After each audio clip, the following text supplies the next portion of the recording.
trying to mate on f7. Here, all we need to do is play the move knight f6. We defend against the mate.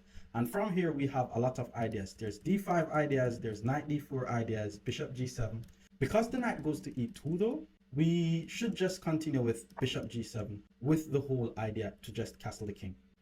So knight to c3 was played. Let's just get the king out the center of the board now. And this is where we start the punishment for someone bringing their queen out too early. Now knight to d5 is definitely something. So he's not really attacking anything though, because my knight on f6 is guarded. The thing is, if I take, he takes, he doesn't really gain much. Let's just take. My plan from here is to get my last piece in the game, which is the bishop. He took with his bishop. Let's just play d6. And now I want to play moves like bishop e6, and if he takes, I takes, my rook gets the file. And the queen is just misplaced. Now he took on c6. This is bad, by the way. We should not give up our bishop for a knight if we don't have any reason. And remember, we said to take is a mistake. So let's just take here.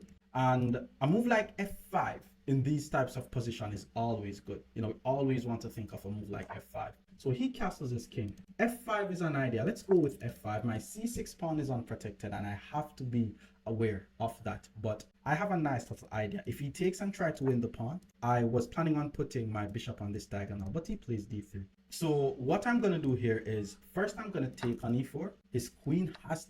The guy just took with the pawn. Well, at least when someone bring their queen out early, you're going to win the queen or you're going to win the game. Because once my rook gets the open file, I'm just winning. Now, here's my plan.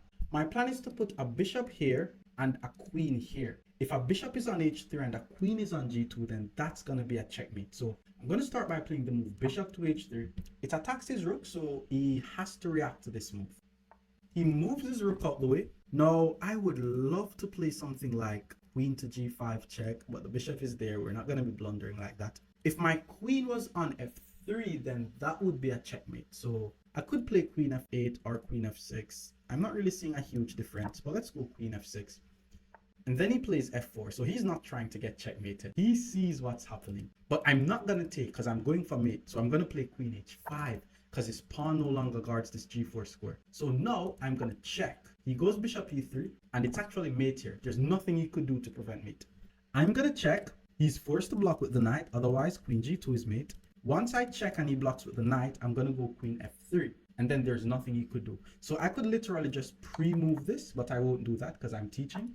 Well, he should have blocked with the knight. He chose to move the king, so that's just a checkmate. If you want to join my coaching academy, where we help hundreds of persons get better at chess, click the link in my bio and schedule your consultation call.